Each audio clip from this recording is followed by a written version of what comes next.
que nos va a dictar la conferencia Modelo Teórico de la Calidad Educativa. Luis ya expuso aquí en esta sala otra vez, el director del Centro de Investigación Miranda, allá en el penthouse de Naucon. Entonces, por favor, Bonilla tiene la palabra. La sala es suya, maestro. Buenas tardes, muchas gracias a todos y todas por acompañarnos en este evento tan importante para los revolucionarios. Todavía no lo hagan correr, yo le digo cuándo, por favor. Para los revolucionarios de todo el mundo, de América Latina, y por supuesto, para quienes incluso hemos militado. Yo soy modelo 62, lo digo con mucho orgullo, y comencé a militar a los 13 años, y comencé a militar con la Revolución Cubana, con el Che Guevara, con Fidel, y hoy me siento muy orgulloso, como siempre cuando estoy en este espacio, de compartir nuevamente en el marco de una revolución que sigue tan viva como en un comienzo.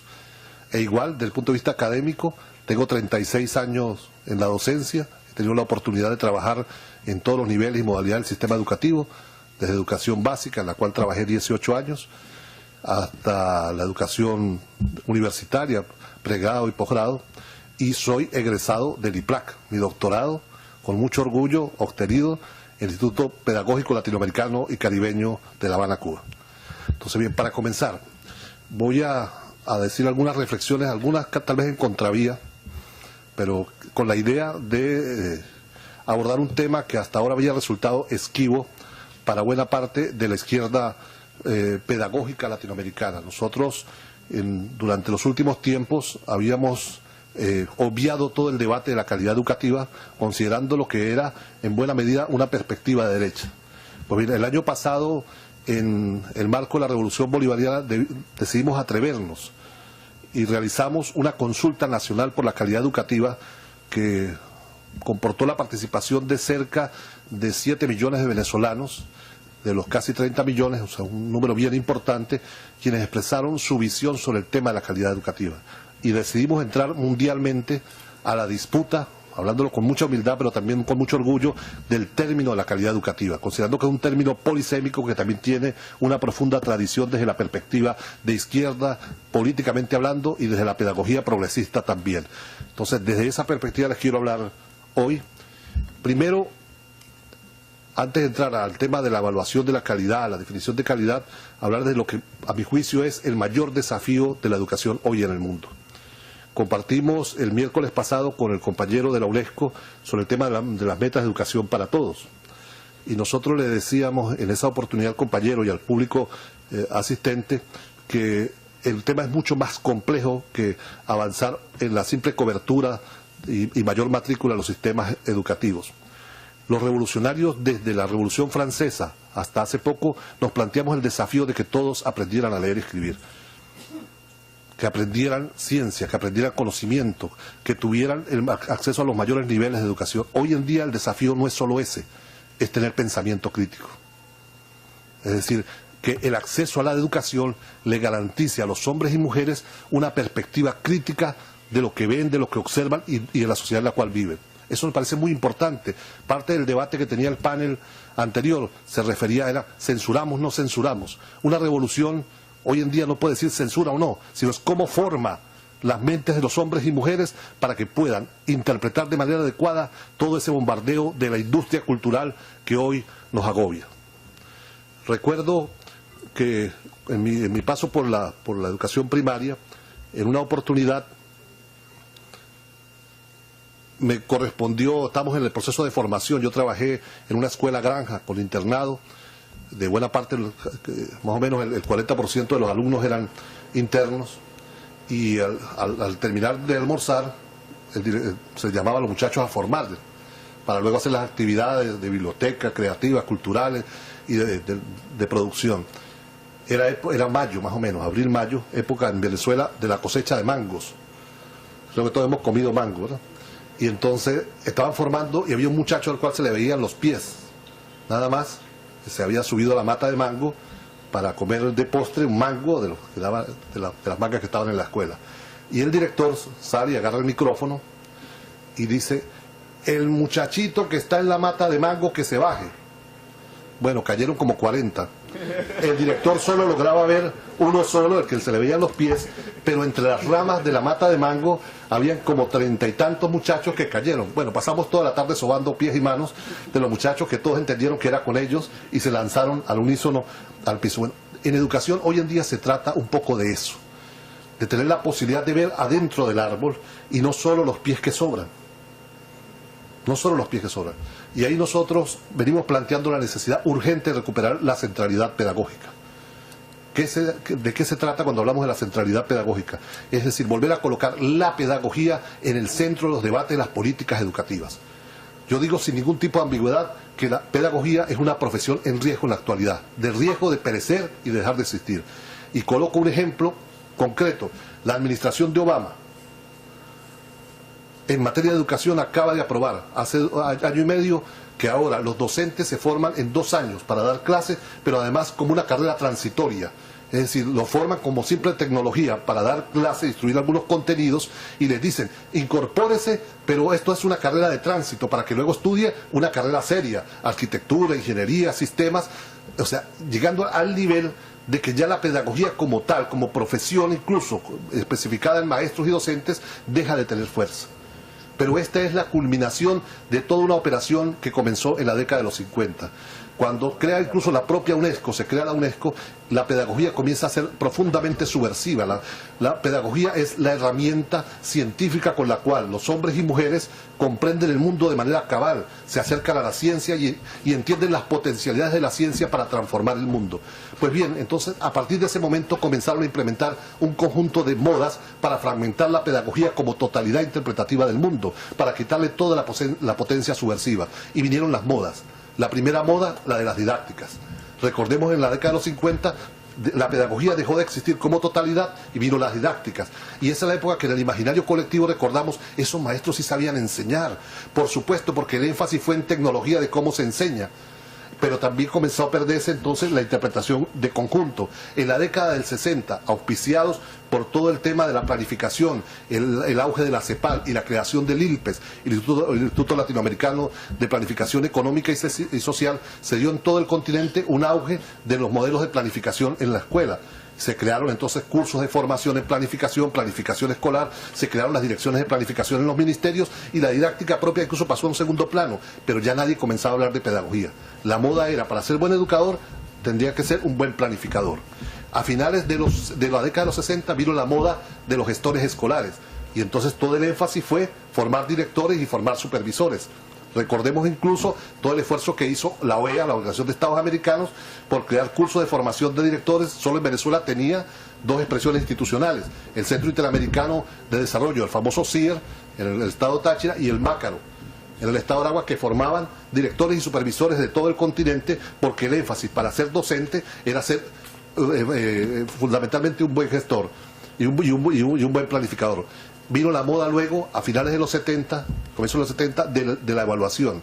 Y entonces nos metimos en ese debate, a mi modo de ver, creo que la gran mayoría nos perdimos entre la evaluación cualitativa y la cuantitativa. Es decir, llegando a los excesos del quantum. Yo siempre lo pongo como ejemplo, porque también yo tengo una ventaja que la digo con mucho orgullo.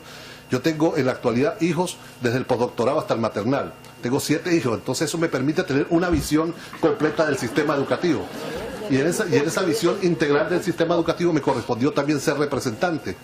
Y recuerdo que en una oportunidad, asistiendo como representante a recibir el boletín de segundo año de bachillerato de una de mis hijas, un representante le dice a la maestra guía, a la profesora guía, ¿qué es eso de B? Pues yo no entiendo, ¿va bien o va mal?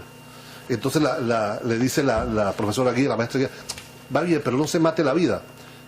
A es 20, 19 y 18. B es 17, 16. Y así se le fue dando unas categorías a cada letra que significaba que en realidad la letra era un quantum. Es decir, por mucho que le coloquemos A y B, muchas veces en la mente nuestra está el quantum, cuando lo cualitativo se refiere a otro, a procesos completos de comprensión del aprendizaje y no simplemente a un número y una ponderación evaluativa. Pero ahí nos perdimos y también fuimos parte de esa moda de distracción y la pedagogía nuevamente se invisibilizó y fue la moda de las evaluaciones. A comienzos de los 80 y buena parte de los 80 y aún permanece, en muchos lugares vino la moda del currículo. Primero desembarcó con currículo por objetivos, después por currículo por contenidos. Yo todavía no entiendo cuál es la diferencia entre una y otra. Luego vino currículo globalizado, currículo interdisciplinario, currículo por competencia, currículo local, todas las formas de currículo, y casi que los pedagogos dejamos de existir y los grandes expertos en educación pasaron a ser los curricólogos. No había que, para conocer el sistema educativo, no era necesario ser pedagogo, sino especialista en currículo. Y ahora nos quieren imponer, a partir de toda la operación política que tiene la OCDE, la Organización de Cooperación para el Desarrollo de Europa, el Banco Interamericano de Desarrollo y el Banco Mundial, de evaluación de simplemente de aprendizaje, viene la moda de las evaluaciones. Y todo lo que hablamos es de evaluación de la calidad, fundamentalmente vinculada a aprendizaje, y nuevamente desaparece, incluso comienza a desaparecer el debate de currículo, pasa a un segundo plano y ya nadie se acuerda del tema de las didácticas, de la planificación escolar, de los buenos directores, nadie se acuerda del debate de la evaluación, pero la pedagogía dejó de existir, se diluye, y eso ha tenido un profundo impacto incluso en los procesos de formación docente.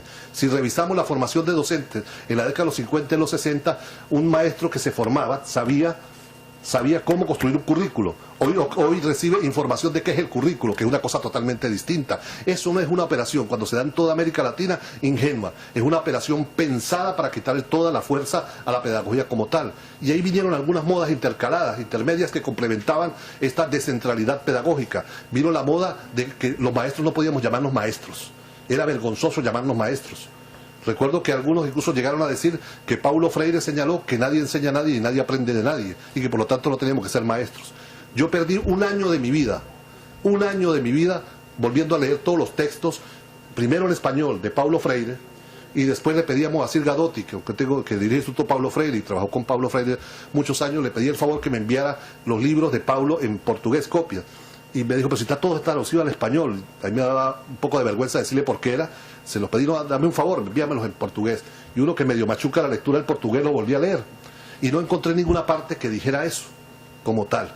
Y entonces, bueno, un día desesperado, yo me sentía ignorante, porque yo, si lo repiten tan seguido en todos lados, autoridades, ministros de educación, vicepresidentes de los países, todo presidente, o sea, eso debe estar en algún lado. Y un día me puse a buscar en internet, en YouTube, me puse nadie aprende de nadie, ni nadie enseña de nadie en video. Y para el que tanto busca encuentra, debe ser, ¿no? Como diría mi mamá. Y bueno, ya apareció la última entrevista a Paulo Freire en 2 partes. Y el periodista, como si le hubiésemos mandado, le pregunta a Paulo Freire, ¿es cierto que nadie enseña a nadie ni nadie aprende de nadie? Y yo paré el video. Entonces, bueno, aquí donde está el secreto de la cosa, pues. Yo dije, bueno, me agarré un lápiz y todo para ver cómo tomaba nota del libro al cual se iba a referir, la cita, el momento. Y Paulo Freire, no Luis Bonilla, dice, eso es una mala lectura de mis libros y una mala interpretación de mi pensamiento. Para que exista el proceso de enseñanza, aprendizaje, lo dice Paulo Freire, esa dialéctica entre enseñanza y aprendizaje, que ahora nos avergüenza a muchos decir, porque también nos han metido en la moda, se requiere de un docente que sepa de lo que va a enseñar y un alumno que esté dispuesto a aprender. Lo que he dicho, seguía diciendo Paulo Freire, es que en esa dialéctica de enseñar y aprender, ambos reaprendemos y ambos reconfiguramos nuestro aprendizaje. Eso es otra cosa totalmente distinta. Eso es una cosa totalmente distinta a aquello de que nadie enseña a nadie y nadie aprende de nadie, que es un golpe contra la profesión docente y contra los maestros.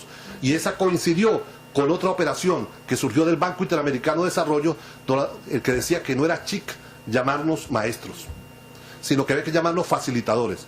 Y esa moda recorrió toda América. Entró en Venezuela, entró incluso aquí en Cuba, en todos lados. Entró la moda de que facilitadores. Entonces nosotros no teníamos que ser maestros. Era como vergonzoso ser maestro. Los chicos era ser facilitador. Nosotros simplemente facilitamos el aprendizaje. No somos maestros, no enseñamos nada. Y esa fue acompañada de otra. La escuela entonces no debía llamarse escuela, sino ambiente de aprendizaje. Pues bien, para que se concrete el derecho humano a la educación se requiere de un maestro que enseñe, la formación de un maestro, el compromiso del Estado para que forme maestros. Y se necesita una escuela, un centro educativo, un plantel donde se concrete ese derecho humano a la educación. Eso en buena medida ha sido atacado por décadas y hoy, por eso yo digo sin ningún tipo de temor, que la pedagogía como ciencia y como profesión está en profundo riesgo. Y por eso una tarea urgente en este debate de la calidad educativa es recuperar la centralidad pedagógica. Y la centralidad pedagógica pasa por algunos componentes adicionales. Aquí tenemos que comenzar a discutir, como valientemente lo inició el año pasado, la Internacional de la Educación, que podrá ser de mucha orientación socialdemócrata, pero yo también no tengo ningún complejo para reivindicar que inició un debate importante acerca de cómo vinculaba todo el tema del cumplimiento de las metas del Producto Interno Bruto en educación, en los sistemas educativos nacionales, a determinar una cuota de ese Producto Interno Bruto para las condiciones de trabajo de los docentes, las condiciones salariales de los docentes y las condiciones de su formación permanente de los docentes. Porque los docentes son sustantivos a cualquier transformación del sistema educativo. Entonces tenemos que comenzarnos a plantear el desafío de qué porcentaje de los presupuestos de los sistemas educativos nacionales está orientado a esas condiciones de trabajo que implica de una manera u otra iniciar una reivindicación del rol social de los docentes que tuvo en la conquista, que tuvo en la lucha contra las dictaduras, en el propio surgimiento de las democracias y en los procesos revolucionarios en toda América Latina y en el mundo. Pues bien, además de eso, se ha venido golpeando todo el tema de la docencia como expresión de una profesión que hay que reivindicar. Se nos popularizó, y fue una práctica tampoco ingenua, que no los mejores estudiantes fueran a la docencia, no los mejores estudiantes. Pero yo recuerdo que mis tías y mi madre, que fueron maestras, decían un dicho que era que está más pobre que un maestro de escuela. No sé si usted lo ha escuchado. Bueno, ¿qué tiene que ver con eso? Yo creo que es un dicho que recorre toda América. Está más pobre que maestro de escuela, que significa que el propio reconocimiento social pasa por el tema del reconocimiento de las condiciones salariales como tal. Pues bien, otro tema asociado tiene que ver con que a nosotros los educadores se nos piden pedagogías activas. Participar y ser promotores de pedagogías activas. Y todos aquellos que tenemos una perspectiva revolucionaria la compartimos. Pero mire, yo no sé si aquí hay un mago, yo le haría la reverencia, ¿entiende? Pero lo que hemos trabajado no que nos cuenten la educación, sino lo repito y por eso comencé diciéndolo. Yo trabajé 18 años en primaria, con niños de primero a sexto grado, con 40, 45 niños. Sabemos que cuando llegábamos a la casa, llegábamos casi en estado catatónico. Le decíamos a nuestras esposas, apaguen el radio, el televisor, saquen los muchachos para el solar, silencio porque quiero recuperar la estabilidad de mi cerebro. Eso me pasaba a mí, yo no sé si a ustedes no les ocurría eso. Bueno, ¿cómo podemos con 45 muchachos tener pedagogías activas? Entonces tenemos que comenzar a discutir. Para realizar pedagogías activas necesitamos grupos de estudiantes, 10, 12 muchachos con los cuales poder trabajar como máximo. Eso es parte de los debates que tienen que estar asociados al propio tema de la centralidad pedagógica. Porque ahí si no nos ocurre una asincronía, incluso cometemos hasta fraude desde el punto de vista de la construcción de políticas educativas, cuando le damos 50 alumnos a un docente y le pedimos que haga constructivismo más allá de mapas mentales, porque eso es otra cosa. Como aquí se olvidó en la formación docente el tema de la historia de las ideas pedagógicas, y eso fue también una operación que la borraron en toda América Latina. Recordemos que hasta la década de los 60 se estudiaba historia de las ideas pedagógicas en toda América Latina. Hoy no, entonces ahora no sabemos de dónde viene el constructivismo, ni la investigación participativa, ni el positivismo, ni nada, sino lo limitamos a simple tecnología. Y como lo vemos como simple tecnología, muchos terminamos diciendo constructivismo son mapas mentales. Y no tiene que ver con una perspectiva del aprendizaje, de la relación de la escuela con la comunidad, de cómo el niño valora la realidad. Pero ¿cómo lo puede ver? Entonces el maestro es malo. No, el maestro es producto de toda una operación política que ha llevado para golpear la pedagogía como profesión con una fase muy importante en los procesos de formación docente. En los últimos 5 años, no estoy hablando de décadas, hemos vivido la más grande operación política contra la educación como derecho humano fundamental. El compañero de México debe ser testigo de todo el proceso de transformación de la evaluación de los maestros. Incluso el INE, el Instituto Nacional de Estadística, está a punto de aplicar la prueba en México, que tiene que ver con la ruptura del propio concepto de estabilidad docente, lo que pasó con la transformación de la Ley Orgánica de Educación en España, que eliminó como prioridades de sus objetivos la educación artística, por ejemplo. O sea, ya los niños en la otrora España poderosa y cultural no tienen que aprender artística, porque claro, artística no da puntos en la prueba de PISA, en la famosa prueba de PISA. Entonces, y esa moda comienza a recorrer Centroamérica, el sudeste asiático, Suramérica, en una gran operación que tiene el final de ariete con la desprofesionalización del docente. Y es aquello de que cualquiera puede dar clase. Si cualquiera puede dar clase, entonces ¿para qué universidades que formen docentes? ¿Para qué universidades que formen docentes? Entonces, hoy en día, para hacer un debate con una perspectiva pedagógica auténtica, tenemos que intentar recuperar la centralidad pedagógica, que es que la pedagogía esté en el centro de la formulación de todas las políticas educativas de cambio. Ahora bien, el sistema educativo tampoco puede ser visto como algo ajeno, el sistema escolar, porque a veces confundimos sistema escolar con sistema educativo. Y ahí los educadores tenemos que recuperar, y eso dentro de la formación docente y dentro de la práctica, algo que antes lo hacíamos muy cotidiano, pero que ahora hemos perdido la propia praxis, que es entender que la mayor invasión no es militar hoy en día. La mayor invasión militar del imperio no es militar. Tenemos que tenerle miedo y prepararnos para defendernos de cualquier invasión militar. Pero la mayor es de orden cultural. De orden cultural. Y el gran complejo industrial cultural todos los días nos envía drones, bombas teledirigidas, misiles para minar la moral y la conciencia de nuestros pueblos. Les pongo dos casos emblemáticos, uno no tan reciente y uno reciente. Los compañeros del panel anterior hablaron de todo el tema de las historietas y los héroes. Pues bien, fíjate cómo ellos van construyendo incluso héroes para cada gusto. En la década de los 70, producto de toda la contracultura y todo el movimiento de protesta contra la guerra de Vietnam, contra todo el movimiento de lucha mundial que produjo el Mayo francés, las revueltas estudiantiles en todas partes del mundo, la industria del cómic comenzó a decaer. Y una de las cómics que menos se empezó a vender en la década del 69, 68, 69 fue Linterna Verde. Ustedes habrán escuchado que Linterna Verde es el único héroe izquierdista, ¿verdad? Les voy a decir ahora por qué es el único héroe izquierdista. Resulta que al guionista y al dibujante le dijeron, bueno, a Linterna Verde hay que matarlo en los 70. Ya no da más plata. Hay que buscar un final, cierren a Linterna Verde. Entonces, tienen ustedes libertad, planifiquen como sea, pero tienen que cerrarlo. Ya el otro año no tienen ustedes contrato. Cierren Linterna Verde. Pues ellos, como no estaban vigilados, decidieron vincular Linterna Verde a todo el boom contracultural que estaba ocurriendo. Y entonces, palabras más, palabras menos, ocurre una historia que es interesante en la serie de los 70. Les recomiendo que la ubiquen, se la pueden ubicar. Y es que el Linterna Verde va, como siempre, como superhéroe que combate el mal, va y captura a un señor que está saliendo corriendo y dice, robó, agarrarle al ladrón, está saliendo de un restaurante. Y entonces llega Linterna Verde con su anillo y la luz, lo rodea con un lazo y lo atrapa y lo va a llevar preso. Y entonces la persona le dice, ¿pero por qué? ¿Por qué me lleva usted preso? Si yo lo que tengo es hambre.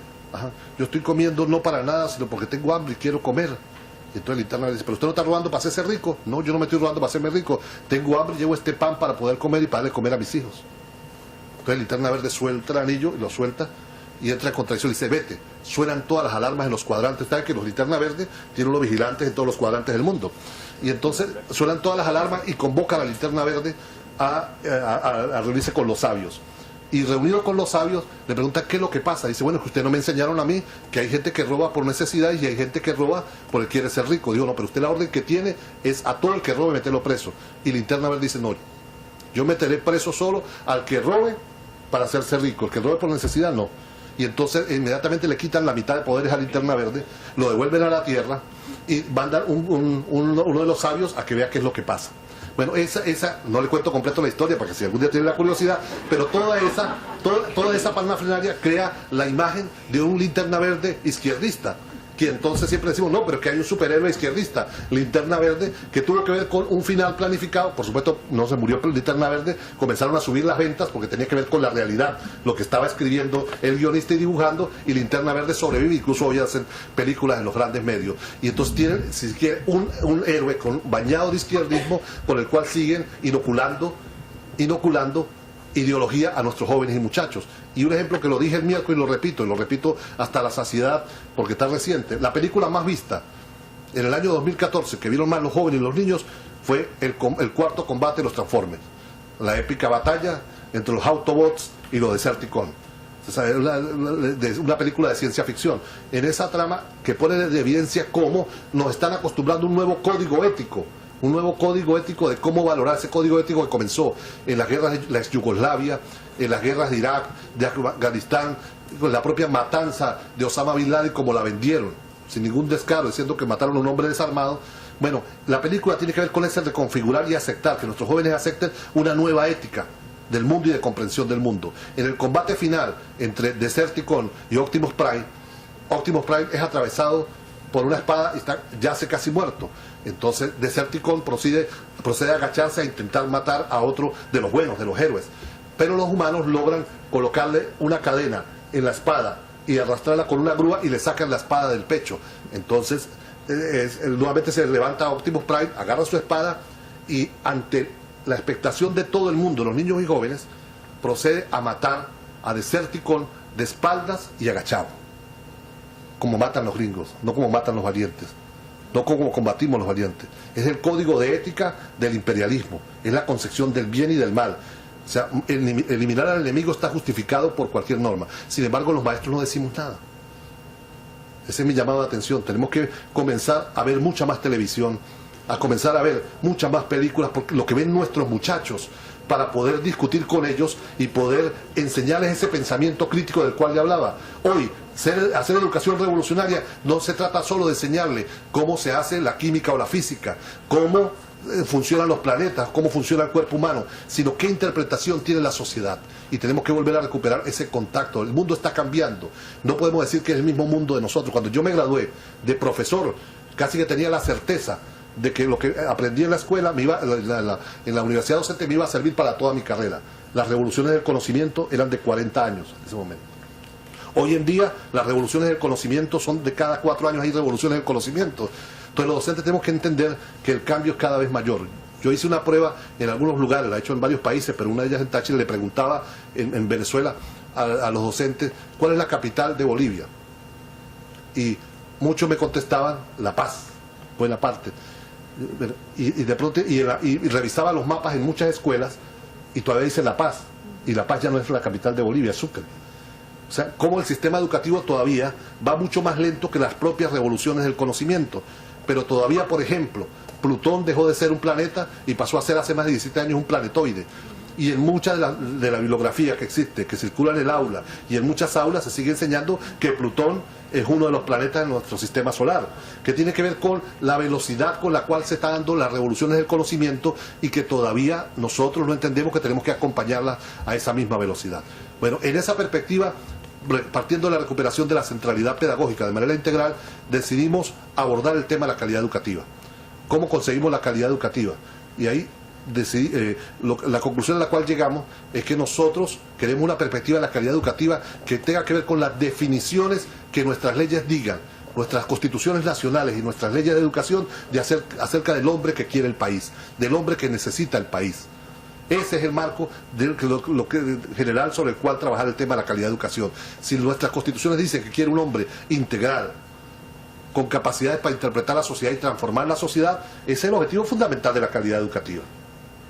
Pero resulta que calidad educativa, incluso la UNESCO, yo les señalaba estos días, el miércoles al compañero de la UNESCO, que lamentaba uno cómo la UNESCO ha venido perdiendo espacios en el protagonismo educativo en el mundo. Y cómo hoy, salvo lo que hace el laboratorio de la calidad educativa, pero en la ORIAL, pero muy influenciado por los paradigmas de los organismos económicos internacionales, las pruebas de medición de la calidad de la educación las determinan la OCDE, que diseña las pruebas PISA, con Andrea Schiffer y su equipo. Pero no solo eso, sino que entonces el Banco Interamericano de Desarrollo tiene todo un equipo que interpreta los resultados de PISA y se los vende al mundo. O sea, dos organismos económicos, el Banco Interamericano de Desarrollo y la OCDE, deciden cuál debe ser el destino de las políticas públicas en el mundo. Bueno, nosotros decimos que no, que nosotros estamos construyendo nuestra América, una nación grande, poderosa, independiente, y que en consecuencia debiéramos avanzar hacia la construcción de un concepto de calidad que refleje las propuestas que nuestros textos jurídicos han consensuado con las sociedades, que nos plantean nuestras leyes especiales de educación y que plantea también los desafíos para el futuro. ¿Cuál es la línea fundamental de las pruebas de los organismos internacionales?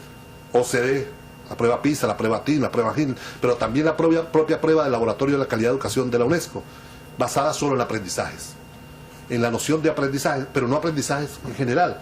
No se trata de valorar el tema de la construcción de ciudadanía, por ejemplo, sino aprendizajes en matemática, en física, en ciencias, en tecnologías y en lengua. ¿Para qué? Si ustedes se leen la justificación de lo que dijo Obama hace 2 semanas, de por qué plantea que los community colleges debe ser gratuito el ingreso a los community colleges, ahí está dicho, porque los community colleges, es decir, la educación universitaria rápida en los Estados Unidos, debe ser centrada en competencias en conocimiento científico básico, en lenguaje básico, matemático básico, para que sean buenos trabajadores en las industrias que requiere el siglo XXI. Esa es toda la orientación, está dicho. Léanse el intento de declaración de cuando planteó que iba a generar el Congreso el que los community colleges fueran gratuitos para los 9 millones de norteamericanos inmigrantes que participan en los community colleges, pero además también en el Estado de la Unión. En el discurso del Estado de la Unión está reflejado cuál es la orientación, y esa orientación es la que permea toda la orientación de los sistemas educativos en el mundo. Entonces nosotros planteamos que es necesario construir un sistema, una valoración de la calidad, un concepto de la calidad que dependa de eso. Y por ello, en la conferencia de Lima, de octubre, de los ministros de Educación, planteamos, y ahí el papel de Cuba, donde fue la ministra Enaelsa, estuvo allá siendo la jefe de la delegación de Cuba, y estuvimos los países del ALBA, ahí logramos consensuar que la orientación general de la calidad educativa y el norte de la educación para todos esté muy profundamente asociada a las metas de la CELAC. A las metas de la CELAC, a las metas que hemos consensuado en América como tal, y que dada el término la concepción polisémica del término de calidad de la educación, se convoque con urgencia a una conferencia de expertos de los países de la región para que juntos definamos qué entendemos por calidad, y no que todos hablemos de calidad sin que nadie sepa en realidad a qué se refiere el concepto de calidad. Y también se hizo un llamado de alerta en Lima, en la propia conferencia de Lima, respecto a quién evalúa las reformas educativas. Porque ese es otro tema. En las últimas décadas, si revisamos, cada país ha pasado mínimo por 3 o 4 ciclos de reformas educativas. Pero difícilmente quién evalúa el resultado de la reforma anterior, que implica una nueva reforma. Y nos vende que hay que cambiar todo, pero sin que haya generado un debate de carácter nacional abierto a cada país sobre las consecuencias, los resultados y por qué no se completaron metas de la anterior reforma. La reforma simplemente es un esfuerzo que más bien podríamos llamar como contrarreforma, para atacar año tras año y proceso tras proceso a la educación como derecho humano fundamental.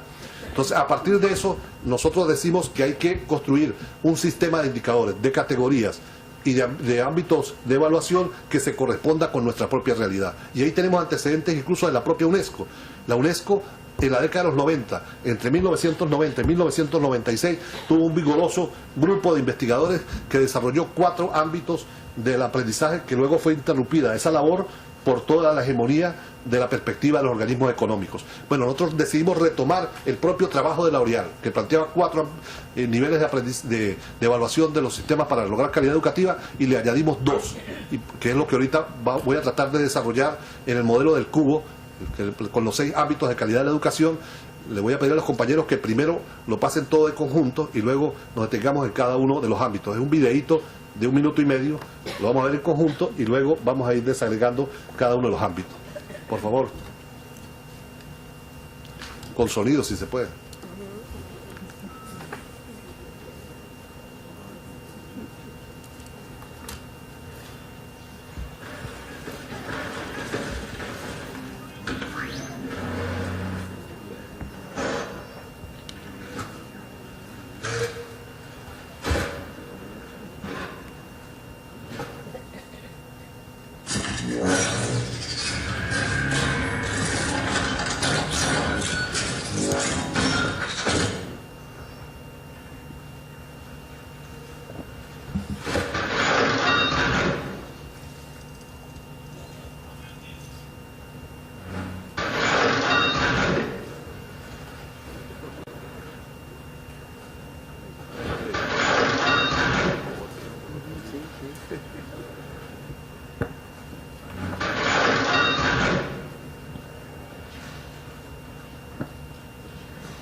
Ahora, si lo puede volver a correr, pero parando en cada uno de los ámbitos para tratar de desarrollarlo.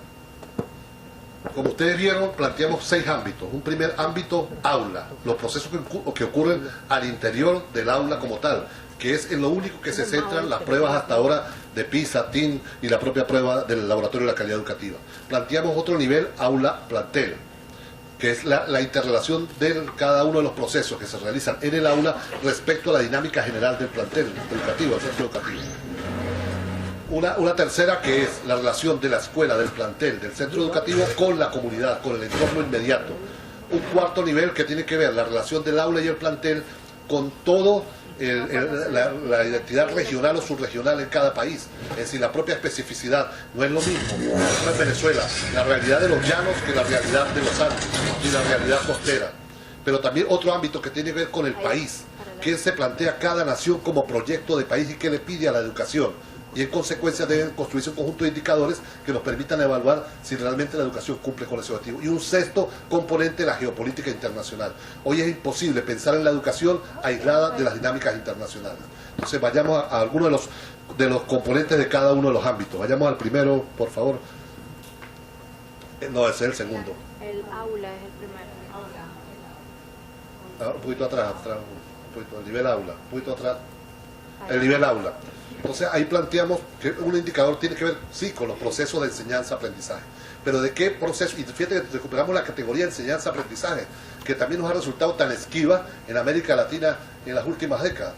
Pero ahí planteamos también que nos atrevamos a soñar. Por ejemplo, lo venimos planteando. Uno de los grandes problemas en Venezuela, me imagino que en toda la región también, tiene que ver con, nosotros le decimos las 3 Marías en el tercer año, física, química y matemática, con los problemas.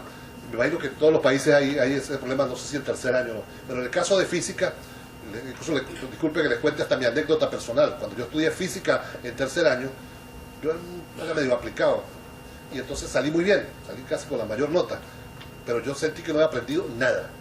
Me salía muy bien los exámenes, entonces al final del año me fui y le dije al profesor, dígame, ¿para qué sirve esto? Porque yo no entendí nada. Yo como que no entendí nada, si usted salió bien, bueno. Yo resolví los problemas, pero realmente no sé para qué sirve eso. Y entonces él me dijo, ¿usted va a estudiar para ingeniero, para arquitecto?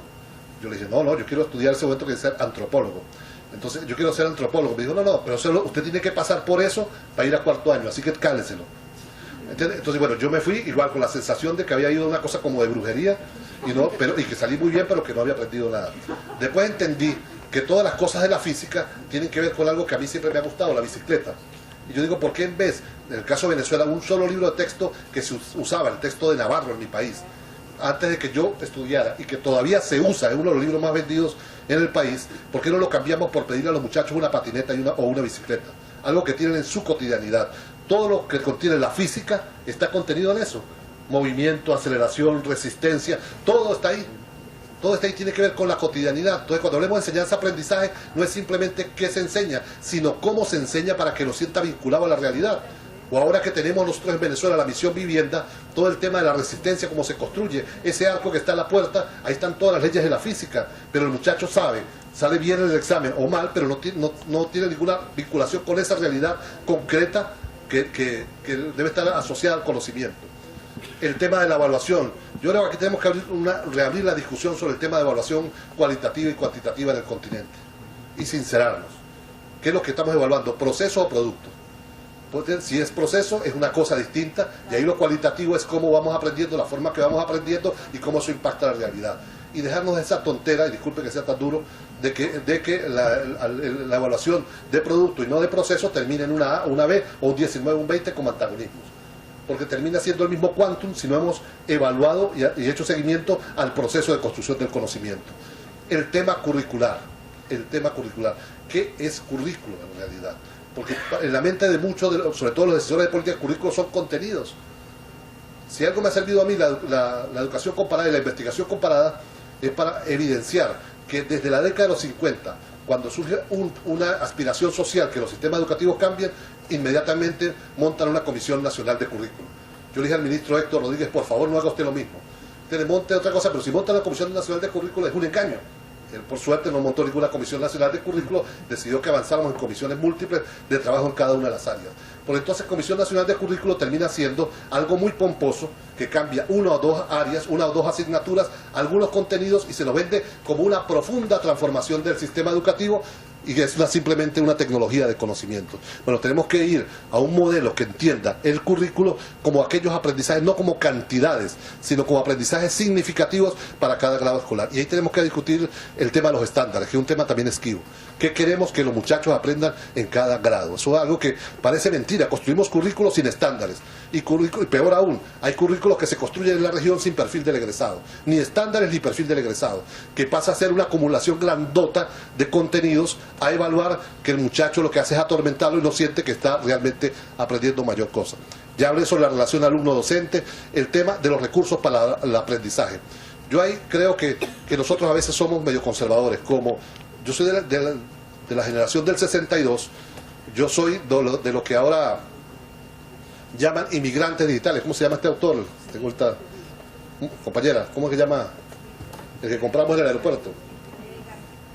Howard Gardner, disculpen el lapsus. Howard Gardner habla de que hay dos tipos, hay los nativos digitales y los inmigrantes digitales.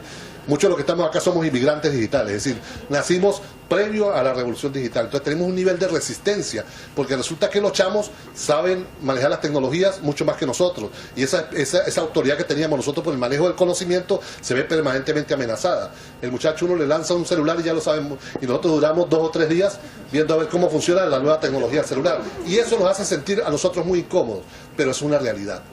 Hoy, el territorio virtual es un territorio de investigación de los docentes. Gústenos o no, Venezuela, no es el caso de Cuba, pero el caso de Venezuela, con 28 millones de habitantes, 7 millones y medio de ellos son facebookeros, o somos facebookeros. Pero no solo eso, sino que además, más o menos el 50% de los que tienen Facebook son menores de 30 años. O sea, forman parte de la generación que no es de inmigrantes, sino de nativos tecnológicos. Entonces eso plantea una enorme complejidad en procesos, como lo veremos más adelante, como la educación sexual. Nosotros tenemos una educación sexual anquilosada en los tiempos bíblicos. Anquilosada en los tiempos bíblicos. La educación sexual nosotros es fundamentalmente preventiva del embarazo y preventiva de enfermedades sexuales. No habla del placer. Una educación sexual que no habla del placer.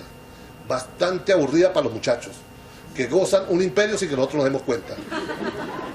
Y que se dan cuenta que la educación sexual es para eso, para disfrutarla, pero nosotros seguimos con la mentalidad religiosa que la educación sexual es para prevenir enfermedades sexuales y el tema del embarazo.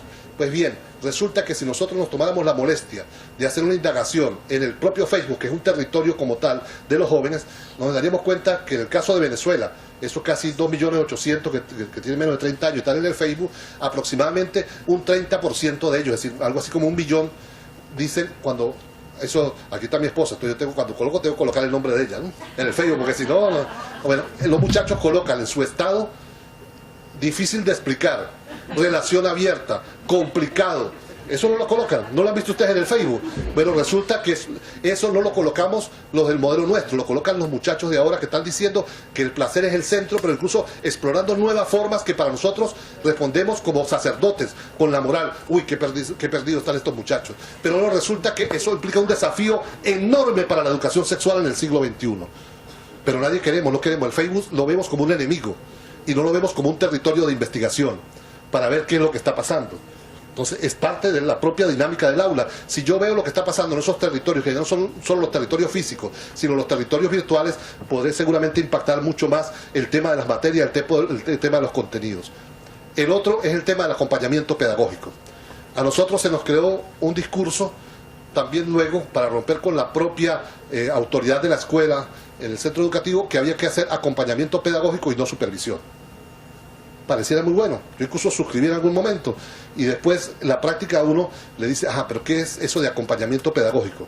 Acompañamiento pedagógico implica, como yo lo entiendo, y si hay alguien lo entiende de manera distinta lo conversamos, es que un director o un supervisor vaya al aula, si encuentra que hay problemas de un docente, le explique cómo es el constructivismo, cómo es una perspectiva positivista, le enseñe desde su propia práctica cómo hacerlo, cómo mejorar la labor en el aula. Bueno, pero ¿cuál es la relación de supervisores en América Latina respecto a los docentes? La más optimista cifra que yo he leído me habla de una relación, la más optimista, no realista, optimista habla de una relación de 1.000 docentes por supervisor. La más optimista, no realista. ¿Cómo puede haber acompañamiento pedagógico? Pero entonces tampoco hay supervisión.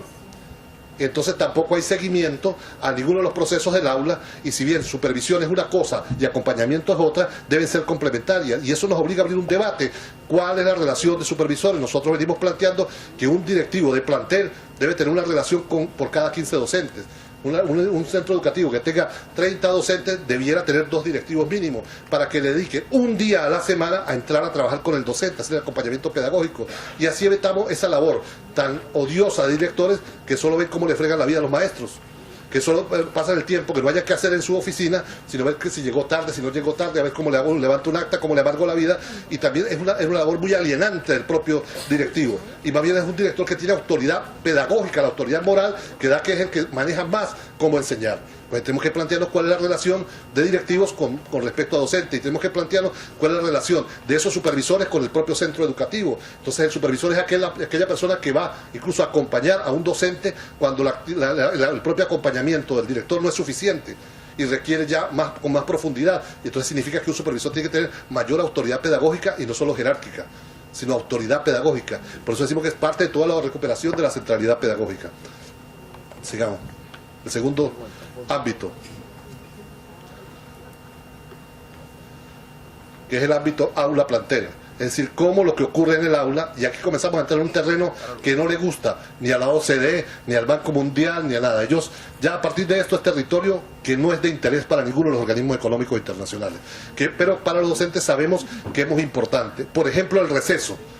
El receso es uno de los procesos menos estudiados en nuestras aulas, menos reflexionado, pero es una parte muy importante del proceso de socialización en nuestros planteles educativos, en nuestros centros educativos. Pues bien, hay que comenzar a evaluar qué es lo que ocurre en el receso, cómo conseguimos el receso, porque ahí tenemos de todo. Tenemos desde docentes que dicen, salgan al receso y no corran porque si llegan sudados no los dejo entrar. Eso no suena parecido a alguna cosa. Entonces el receso es un acto donde el muchacho tiene que ir hasta un sitio mientras el maestro descansa. Hay recesos en el cual el docente acompaña a los muchachos jugando con ellos, haciendo actividades, es más activo. Y hay aquel otro receso donde nadie le para a nadie. Cada quien hace lo que le viene en gana, y pues el muchacho entra sudado y el maestro no lo regaña. Pero no es concebido como parte, sino como un paréntesis en la actividad pedagógica, estando el niño durante todo ese proceso en la propia aula. El tema de la democracia ciudadana. La generación nuestra, creo que es la mayoría de los que estamos acá, se educó en una escuela que nos enseñaba que la democracia era importante, y nos decía cómo se ejercía la democracia, y era para ejercerla cuando saliéramos de la escuela.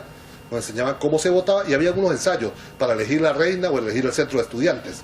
Entonces eran nuestros ensayos de ejercicio democrático, y nos enseñaban deberes y derechos. Bueno, nosotros éramos una generación que era, en ese sentido, más ingenua, más ovalicona, con menos expectativas, y postergaba la satisfacción. Es decir, aprendía hoy que era democracia y la ejercía 5 años después. Las nuevas generaciones no. Las nuevas generaciones quieren vivir lo que se les enseña. Y si le hablamos de democracia, quieren vivirlo ya. No es que le digamos para dentro de 5 o 8 años. Entonces, eso implica un enorme desafío para la escuela hoy. Nosotros en Venezuela hablamos, por ejemplo, de presupuesto participativo. Y uno de los grandes retos que tenemos nosotros es cómo hacemos presupuesto participativo y los muchachos aprenden a leer y escribir con presupuesto participativo. A mí, alguien que me diga si un muchachito no aprendería mucho más rápido a sumar, restar, multiplicar y dividir, si le decimos este es el presupuesto que está para la escuela, y verifique todos los días el porcentaje de dinero que hay para la carne, para la harina, para todas las cosas, y si usted le están dando esa alimentación. Pero eso significa construcción de democracia participativa y protagónica, construcción de ciudadanía hoy en el modelo. Pero eso chirrea, ¿verdad? Eso va contra la lógica del poder. Y aún nos cuesta, a pesar de que nosotros tenemos una constitución tan bonita, tan hermosa, que plantea que eso debe estar ahí, todavía nos cuesta dar el salto. Nos cuesta dar el salto porque significa cambiar el propio paradigma para construir ciudadanía activa, no ciudadanía pasiva. La multiculturalidad, que implica cosas muy diversas. Hoy yo fui formado en la Universidad, recuerdo que incluso ya egresado y dando clase en una universidad que forma docentes, siendo profesor de práctica profesional, en un momento determinado a un muchacho lo iban a expulsar de la carrera de formación docente porque se había abierto un piercing. Bueno, yo fui y le dije al consejo directivo, si ustedes lo votan, yo mañana me abro un hueco en la oreja. Entonces votarán también un profesor y el problema va a ser más grande. Bueno, esa noche se fueron y convencieron al muchacho que se quitara el piercing. O sea, no peleó. ¿Entiendes? Pero hoy en buena parte de las universidades sigue habiendo una serie de estereotipos de cómo es el maestro.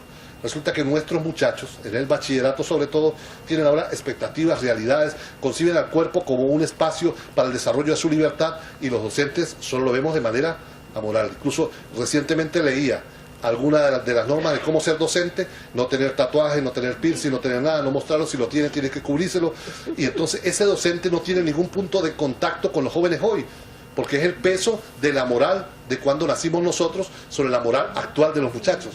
Ese es un debate que está pendiente. Está pendiente la propia formación docente en nuestros ministerios de educación, de cómo nos vinculamos más. Entonces después decimos, ¿por qué para los muchachos es aburrido el bachillerato? Claro que es aburrido, claro que es profundamente aburrido. Y en esa misma dinámica tiene que ver el tema del trabajo. A mí me preguntaban el otro día si el caso de América Latina, las experiencias positivas de América Latina, salvo Cuba, que si estábamos en la escuela era capitalista o socialista. Y yo acostumbro a decir cuando me preguntan eso, que ojalá y fuera capitalista. Entonces todo el mundo se queda mirando. Digo, pues yo considero que nuestra escuela es latifundista, esclavista, desde el punto de vista de las relaciones del trabajo. Explico por qué. Le explico por qué. Yo soy profesor de educación para el trabajo. Trabajé en educación para el trabajo en proyectos productivos buena parte de mi carrera. Que a mí no me queda a coba, como decimos en Venezuela. ¿Qué ocurre con los muchachos? Desde la escuela básica hasta la universidad participan en proyectos y no reciben ni medio. Le decimos como cuando la Revolución Francesa, cuando la rebeldía de la Revolución Francesa, es que es el pago porque ustedes aprendan. Ustedes tienen que trabajar porque ustedes están aquí aprendiendo. Entonces el muchacho trabaja un día, una semana, un mes, 2 meses y no recibe ni para un helado para llevar a la novia al cine. Y después le decimos que el trabajo es el valor fundamental de la sociedad.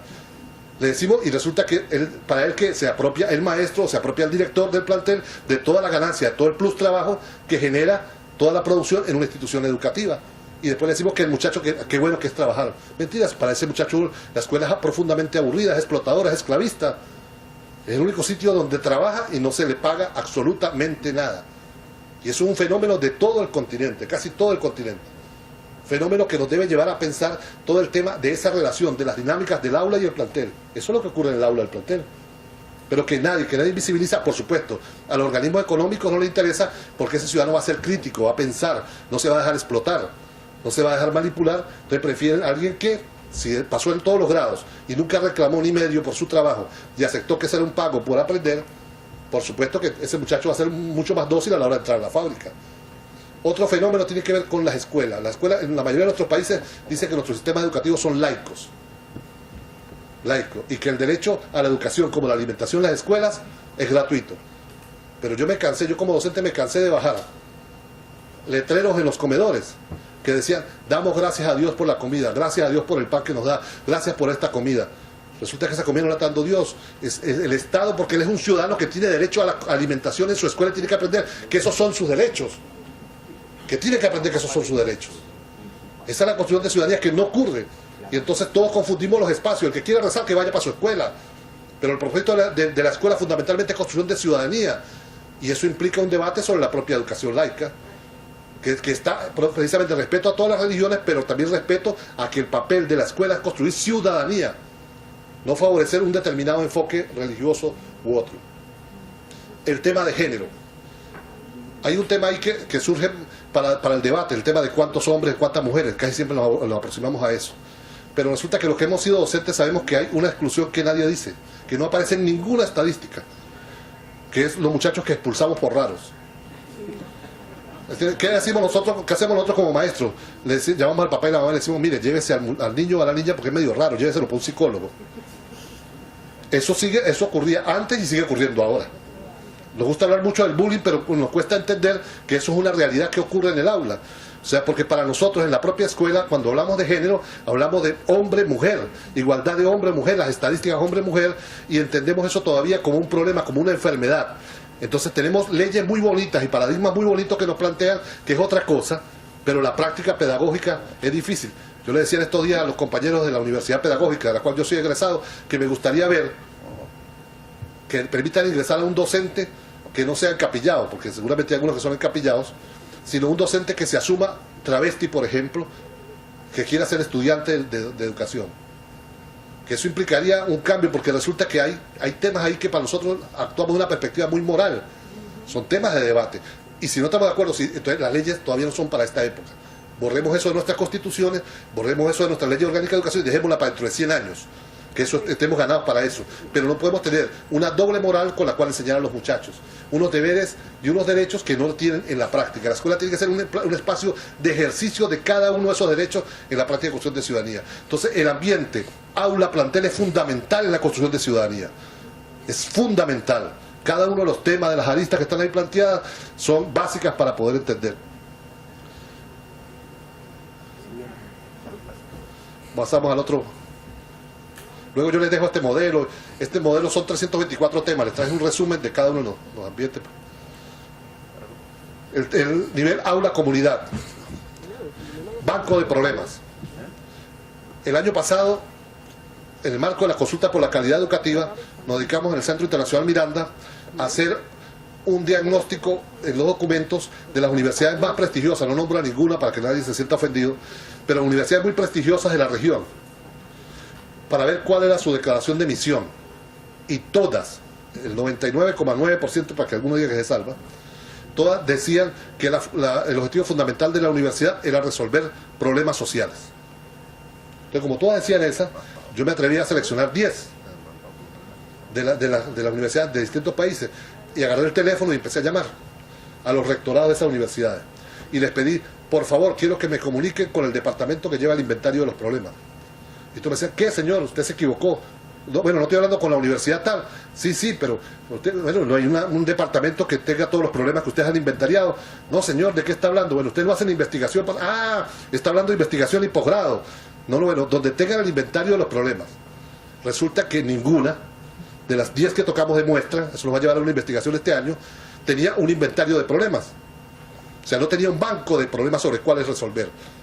Pero incluso, si nosotros lo vemos en nuestra práctica cotidiana, tanto la universidad como la escuela, a veces le cuesta entender los problemas que tiene en las 5 o 6 cuadras alrededor de la escuela.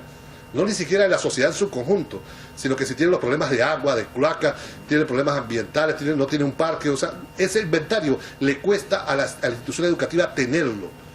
Bueno, hoy en día, para que la escuela pueda cumplir con ese papel transformador que demanda los nuevos tiempos, tiene que tener un inventario. Nosotros le hemos llamado banco de problemas, para poder soñar con un repertorio de soluciones, para poder soñar.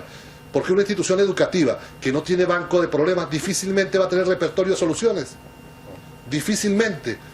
Porque si tiene problemas, por supuesto, entonces no los puede resolver un docente, ni un grado, ni nada por el estilo, pero lo va llevando, por ejemplo, el primer año el inventario del problema.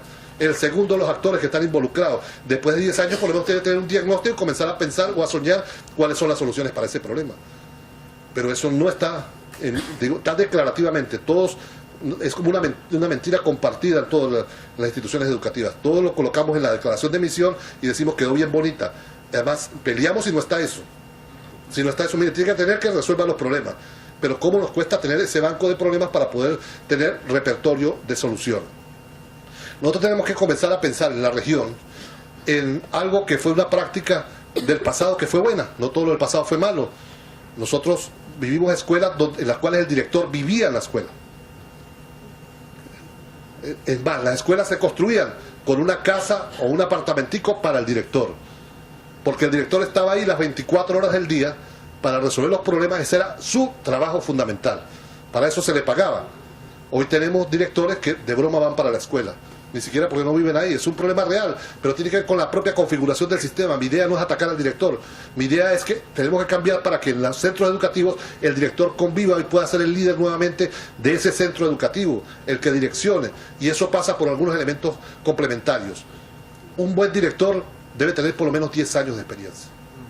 Y es un tema, yo ahí tal vez sea muy mecánico, pero no puede haber un buen director recién graduado de una escuela de formación docente.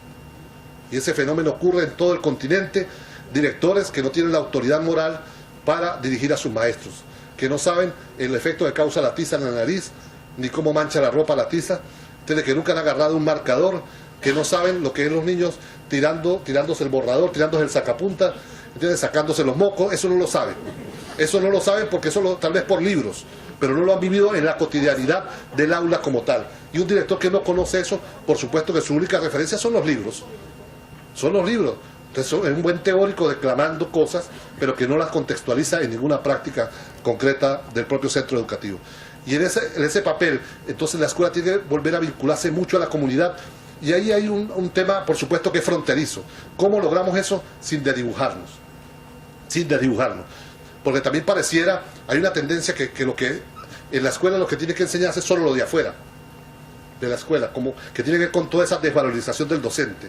No, en la escuela también hay aprendizajes que tienen que ver con la ciencia, con el conocimiento de punta, que son importantes y que debe socializar con la comunidad y debe estar abierta para incorporar los saberes, los conocimientos de la comunidad. Es una dialéctica y no encerrarse diciendo simplemente que lo único que vale es el conocimiento externo. Entonces pareciera que en la escuela los docentes somos simplemente guardianes de los muchachos para que venga agentes externos a enseñarles. Es un debate fronterizo, un debate que está muy vivo en América Latina y lo repito, yo creo, estoy profundamente convencido en el conocimiento científico, en el conocimiento que debe discutirse como en los saberes comunitarios. Y en esa vinculación es que realmente se redimensiona el papel de la escuela con la comunidad. Pasemos a otro. Bueno, la formación de los padres, paremos un momento ahí. La mayoría de nosotros acá estamos seguramente convencidos de la importancia del método global para la enseñanza de la lectoescritura, ¿verdad? Más que el método silábico. Bueno, eso parece muy bien, pero entonces, ¿por qué? En el caso de mi país, uno dice, hay indicadores para ver si eso es verdad. Todos lo decimos. Tenemos más de 20 años asistiendo a talleres y nos enseñan y hay guías muy bonitas, muy potentes, y nosotros mismos argumentamos. Pero cuando yo voy a la librería de cualquier comunidad, veo los libros, en mi país se llama silabario, que son los libros clásicos con los cuales yo aprendí a leer y escribir toda